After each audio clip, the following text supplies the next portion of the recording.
I'm frozen. Good morning and welcome into another episode of Good Morning NASDAQ. I'm your host, Dom Master Mateo, joined by two good friends and colleagues and the other members of Clover Trading. Good friend Kyle Williams, good friend Michael Hudson. We welcome them in. It is nighttime for Huddy. It is very, very early for Kyle. We are all in the midst of different time zones, just showing you that even across the whole world, we can find time to be together. Welcome in, everybody, for another episode. Thank you for joining right here on the Clover Trading YouTube channel. If you are not already, this would be a fantastic time to consider subscribing to the channel. We post videos every week. Kyle just posted a banger last night. We post videos every Monday. We're live Monday through Friday, 8:45 a.m. right here on Good Morning NASDAQ. And Wednesday night, 7 p.m. Eastern, for Wine Wednesday, where we sit down, have a glass of our favorite adult and or childish beverage, and talk stocks for a little while. We love putting on this free content for you guys, being here on YouTube pretty much every single market day. So we'd appreciate if you show us some appreciation. Appreciate the appreciation by hitting the like button. Hit that thumbs up button for us. Show that YouTube algorithm some love. And we'll get into it. Good Morning NASDAQ's a show where we talk about the gappers, talk about the movers, and oh goodness gracious, do we have some this morning. I counted not one, not two, not three, but four. Almost a full hand full of 100% plus gappers. Wow. We got gappers moving. We got runners running. We're going to find out where we belong in that realm. And if you want us to get going, hit that thumbs up button and we will. Welcome in Kyle and Huddy. Hello. Good morning, everybody. Good morning. Good morning. I love the appreciate the appreciation. You got to appreciate the appreciation, okay? A little early for you, Kyle? Always. But we're here. We're ready to roll. Busy day. We're here, ready to roll. Every day is a busy day if you're doing what you love. That's what they say, right? Absolutely. We got JJ in here, Austin in here, Salini Music, Thomas Check. There's your light. Turn your Bitcoin light on. There it is. Connected to the light switch? Oh, yeah. Oh, yeah. You know it. Welcome in. Welcome in. All right. Where do you guys we probably should just get right into it. If you guys have questions on tickers, anything we don't talk about this morning, and we have some extra minutes at the end, put those questions over in the YouTube chat. We'll get to them we'll gladly get to them. Hey, Dominic. What? You said, I love you. You said there was four. I count three. What are the 400%ers? It could have been shrunken down to three. Let me look. It is shrunken down. There was another one. But it might be ballooned back right up. There was another one. Let me find. It's not there anymore. There was four. Now there's three. Not one, but two, but three. Three. Thrice. All right. That's crazy. Where do you guys want to start? Let's start with the top percent gainer, OMH, or as I call it, home. Okay, that's a weird name for it. Oh my home. Go ahead. We're talking about a real estate service company out of China. Oh my home. Recent former Chinese scam, if I do remember correctly. Am I remembering correctly? Let me see. I think you are. Oh, yeah. Yep. Oh, yeah, you are. Not the first time you guys seen a daily chart like this. We'll get to the technicals here in a moment. 3.78 million float. Do they have news today? Why would they have news today? Looks like it's just running off of, we've had several, starting with HOLO to CCTG to HKIT to MLGO to TOP to ILAG. To OMH, we're just going through the list, going through former scams and seeing some population off of them. And it looks like this morning, the next one was Oh My Home. Dilution-wise, do you guys see any in here you want to talk about? No. Let's get to the chart. Oh my home, oh my home. So if you look back, you can see from May of 2023, they kind of IPO'd, did the pump up, did the crazy move into the 50s, and then dumped from one day down from 32 down to 6. and pretty much been a bottom dweller till this morning. So not a lot to play off of. Just kind of very similar to your TOP situations where you have pretty much the same day of the chart and then a pop on Friday, ILAG. If you go back far enough, you could also see the same thing. Initial thoughts here, friends and family. On, I was going to say, OMH, so the most recent gappers that have been these former sketchy plays have always, not always, sorry, not absolutes, have more likely than not offered some pretty nice fades. Part of me wants to think this is still residue from the holo sector, right? All these other former China scams were halting up, or not halting up, were gapping up from holo's run. Again, last week top was late by a day or two. OMH here, I mean, maybe it could not be related, but because it was a former scam and now gapping up with no news, I have no other really evidence to go off of unless someone knows something that I don't. What you do, feel free to share. I'm all for new theses, but I would suspect this is another sympathy play and probably doesn't have much juice to hold it up. It could be wrong, right? They could always run higher, which is why you got to be careful. But it would not surprise me to see this thing back down, I don't know, sub 3 by the end of the day, if I had to guess. So it's something I might be interested in, but we'll see. All right. Huddy, do you have any thoughts? On OMH? Oh, my home. Yeah, I mean, on one hand, it might be late to the whole sector from last week. On the other hand, we did have MGHI, which was pretty low float, 1.25 mil yesterday, whatever it was.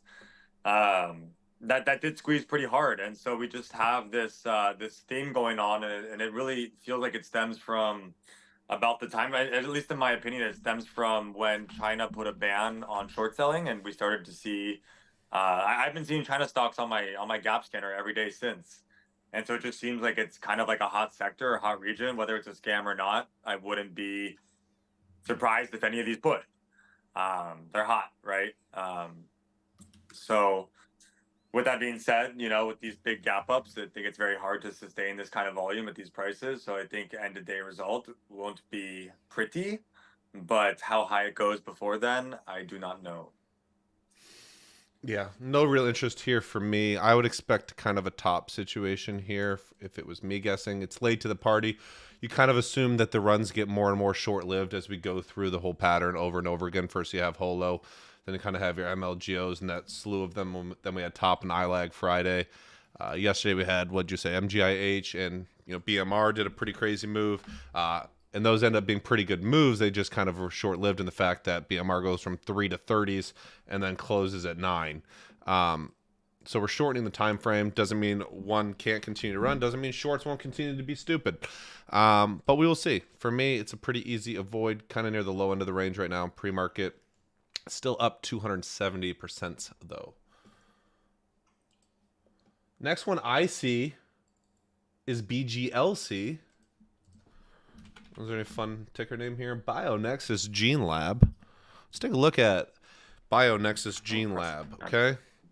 So BioNexus Gene Lab is out of Malaysia, 8.36 million float.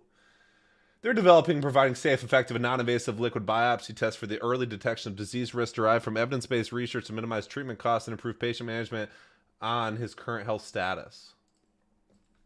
No news. Is this the same thing? What is BGLC?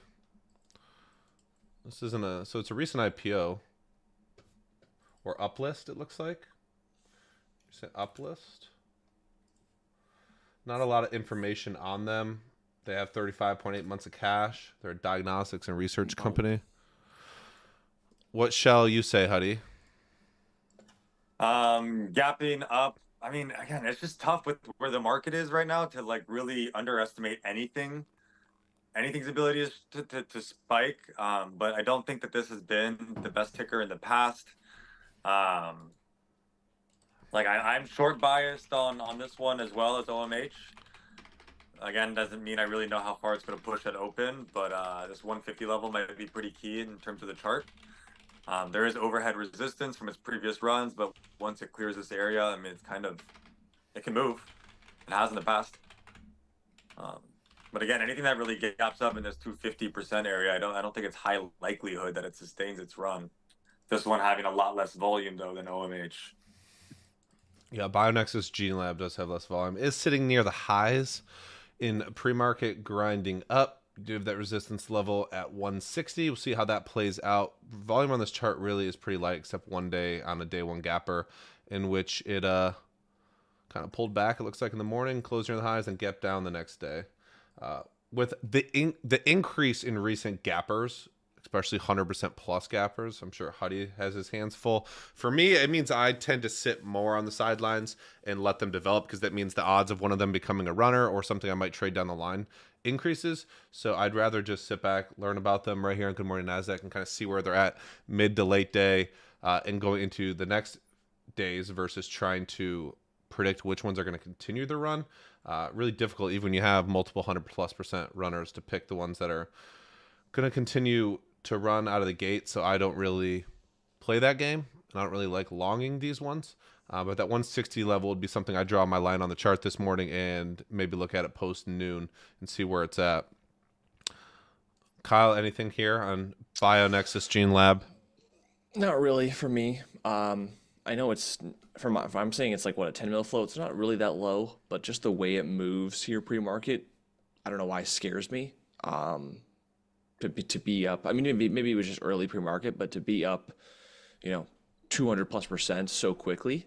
I know it spiked and then came back, or pulled back and then came back, but just my immediate look of it, it's like, yeah, I don't care to ever see this chart again, personally. Again, it's obviously my discretion, and obviously I could be dead wrong of what it does, whether it goes squeezes higher or dumps, but I don't know. The longer I trade, I usually get a feel or a look from the very first moment, like the first impression, so to speak, and the feeling I got from my first impression was like, nope, see ya.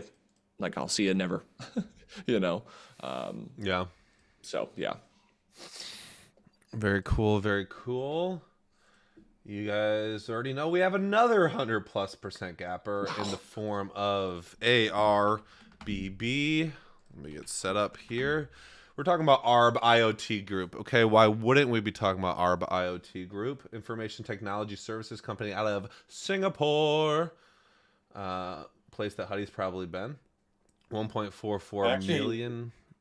I've not been to Singapore. But you're headed there on the way back from Thailand? I've been through the airport. Oh, nice. Which is a really cool airport. But the Singaporeese. No, I've never stepped out. Singaporeanese airport. It's clean. Yep.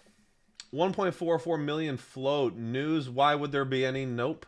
127 they had. Effect on 24 million shares intended to be distributed to ARBB. Oh my god. Singapore. DBGI. What? Was there another one? DBGI is another capper.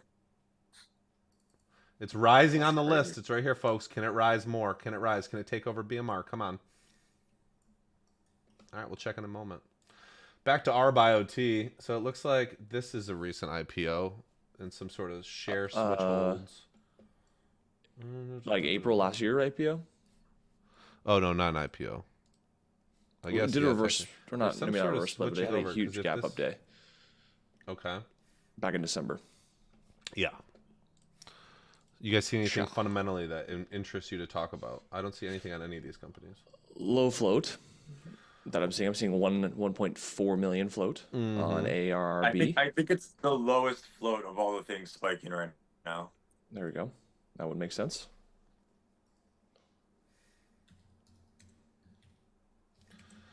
All right.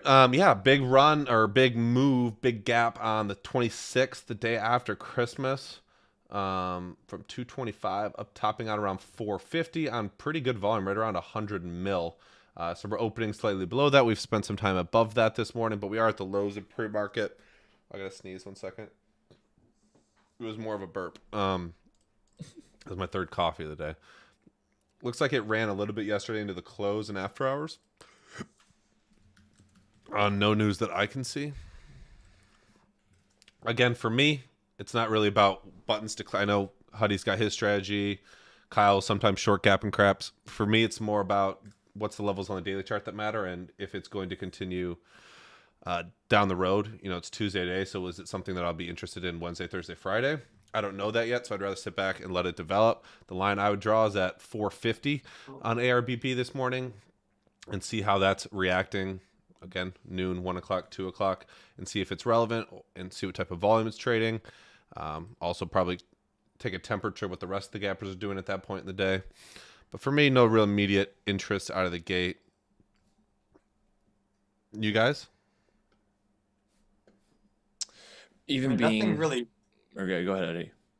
I was gonna say nothing really interests me right out of the gate. Like, I About the just starting want to block. see how things just kind of want to see how things trade out for a bit, given how much strength we've seen in the market. I mean, some of these will be weak, some of them will be strong, and you know, And then maybe they'll right out of the gate, flip-flop, I right? don't really want to be pushing buttons right out of the gate. Yeah, I feel like in times like this, when there is, we're on live and I'm like, there's 400% gappers, and Huddy says there's only 3, and then we're like, oh wait, another one's rising. It's a little hectic and a little chaotic. And even Tonato says losing a lot lately. People are dip buying a 600% runner and they're winning. This is an exact moment when it's really important to know exactly what you bring to the market and what you're supposed to be trading. There is endless opportunities right now for you to go outside of your niche, go outside of your system, and make trades. And if that means you're chasing 700% runners and winning, that is a habit that is probably going to lose you money in the long run. If it's shorting randomly at 40 or 35 on Holo last week and getting paid off because you just hold and sit through the squeeze, like those are habits that will hurt you in the long run. Really, this is a great time to focus on you. It doesn't matter how many gappers there are, how many chat rooms or Twitter people are talking about how much money they're making or how much opportunity there is. What really matters is there great opportunity for you right now? Yesterday there was a lot of movement, but there was only one trade that made any sense to me, really. It wasn't BMR, it wasn't MGIH, those crazy runners. Those don't interest me all that much. And the runners this morning don't interest me that much. And this is a great test of discipline when we have weeks where there is insane opportunity. It doesn't mean you shouldn't have an increased workload and make more trades because there is more stuff moving. But it doesn't mean you need to be trading everything just because someone else is. I think that's a good lesson right now. Just because there is increased volatility doesn't mean there's increase in amount of plays for you. I'm going to take the silence as you guys agree. I do agree. All right. Well, moving on, I guess, because we have more DBGI. I think that one's running big, right? This is one that we have seen before. Oh, yeah, this is digital brands, okay? DG. Is it? Oh, DBGI. I think this is sub 1 mil float. I got 860 Kislers for all you non-Americans out there. That is 860,000 shares. Apparel retail out of the U.S. There's a little more information on this one. Let me see if there's news. This one, 37 minutes ago, Digital Brands reaffirms its 2024 guidance and commits to no equity offerings for 2024. I've never seen that PR before. Tops used to say stuff like that. Did TOPS. they fulfill that promise? Yeah, when they said they weren't offering, they didn't offer. Yeah, this is one where if you even look at them on Deep Dilution Tracker, like they are busy doing a bunch of offerings in their past. DBGI is kind of more of like a pump and dump. I've seen it many times. They execute and they try to get their stock at certain prices in order to do offerings. Probably something I'm going to like. Kind of reminds me of Tanks the other week, where it was like kind of that low float that like didn't have like a whole ton of dilution, but it was just a dilutive ticker that I remember from the past being always kind of shiesty like that. That's what DBGI kind of reminds me of.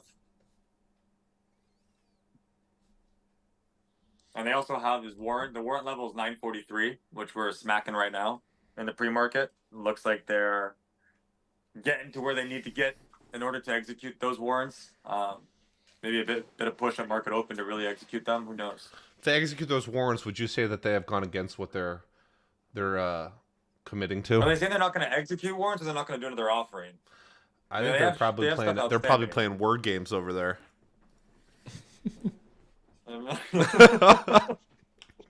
Assholes. What was the company that was with the guy who was on YouTube? GNS, where they were like, "We will not dilute on you." Where are they at right now? 36 cents. Right. Okay. Yeah, and he got engaged, bought his he like bragged about the rock he got his wife. Hey, Raw. so I'm guessing they lost the naked short war. I don't know. Honestly, They he were- got the stock to $8, so I feel like Is it one of On those one fights hand, that he you don't lost. lose until you die? So it's like they're still fighting. They were fighting a war mean- that didn't exist. I mean it's still pretty insane that he got it to 8. I would have preferred if it went Like to like hats off to 20. him. At what price did that stock have to go for us to say that he like accomplished his goal? Would be my question. Like he pumped it from 40 cents to $8. Like it's pretty good. And then he got a bunch of offerings done with that high price. Like I think he got his goal done. He probably feels good about how. What he, was his how he did it. name? Roger Hamilton. Roger Yeah. Hamilton. Roger Federer Hamilton. All right, DBGI, Digital Brands Group. Tiny float, pretty big price, $8, up 180% really quickly. Massive resistance up there in the 20 area, 20 to 25, so far away from So that. far the 943 level seemingly stuffed it on the high of daybreak. Kind of shorts got in too early, got up to the warrant level, and then for now it's stuffed. Started to rain. Yeah, another one that just Okay. like what I really asked myself is how would I make a lot of money trading this and with any of the gappers Yeah. this morning. I don't have an answer for that, so that means I usually just don't trade them. Yeah, I don't know what to do here. I'll put them on watch. We have 4 or 5 stocks we've talked about now that I'm going to have on watch. But when I say on watch, I mean like they'll be on a watch list somewhere that I look at again after 12 o'clock into the nighttime when I make my watch list for tomorrow to see if they're still up or still moving. Based off of yesterday's gappers, they kind of ran hard for the middle part of the day and then kind of gave most of it up.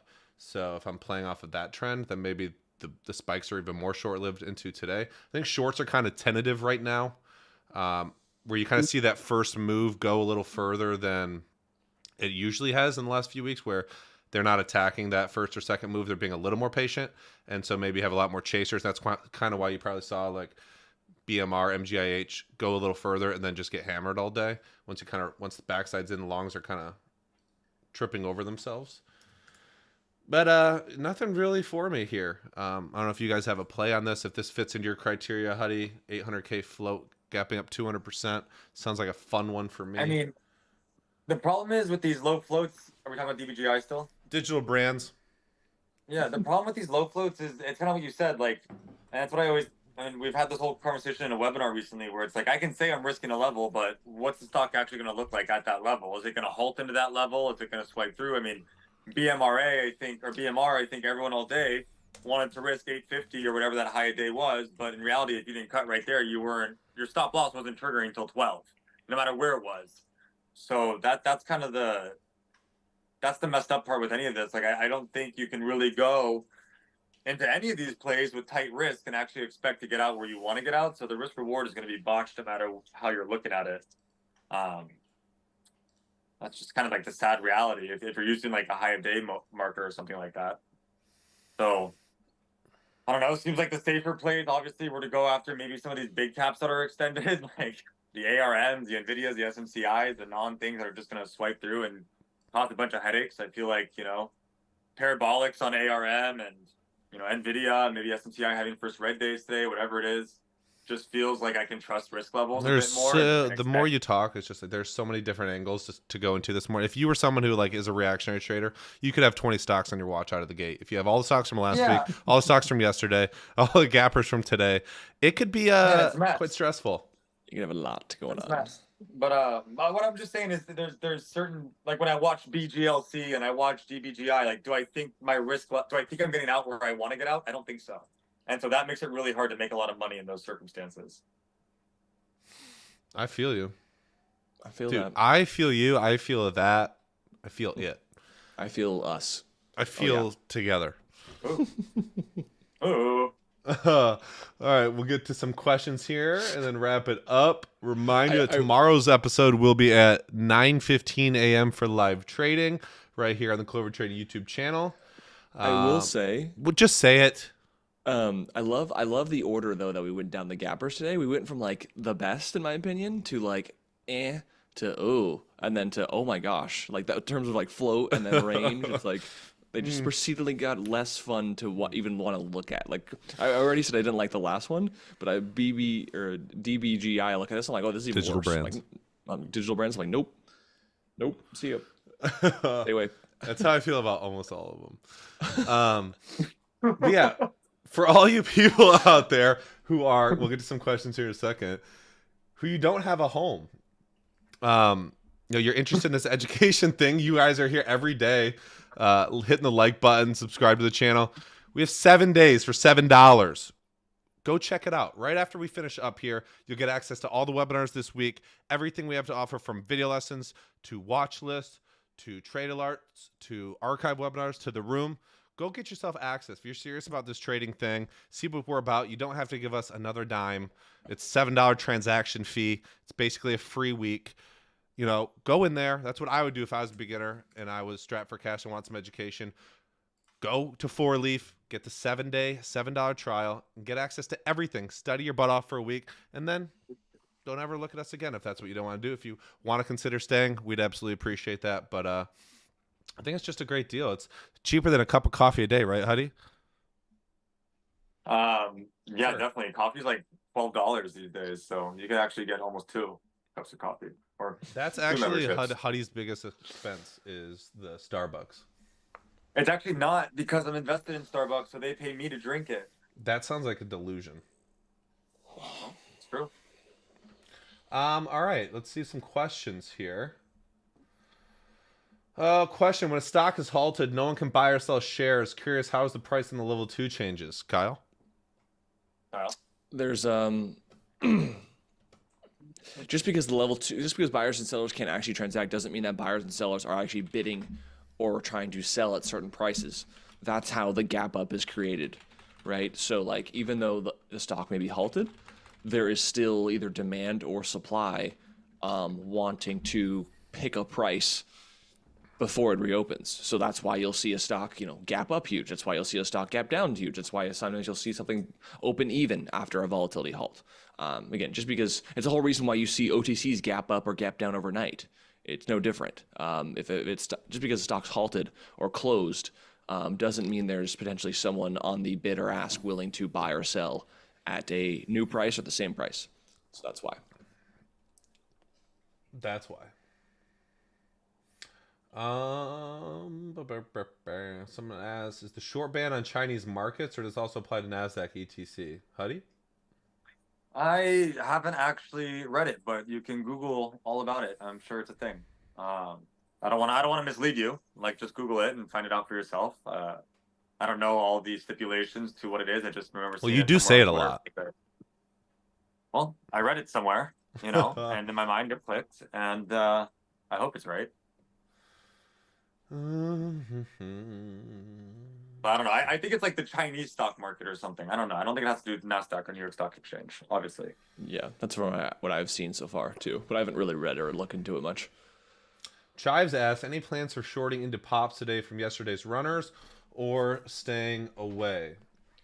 I will be staying away. I know Kyle's probably watching like BMR because it is in the midst of after their offering this morning is bouncing back into yesterday's levels. If you want to talk about that, Jim. I would say to Dom's note, join the 7-day $7 trial. I've already been commenting it in chat as we speak. You're already talking about it. So if you guys had your Oh my $7 God, I wanna 7-day read. trial, you would be in there experiencing it already.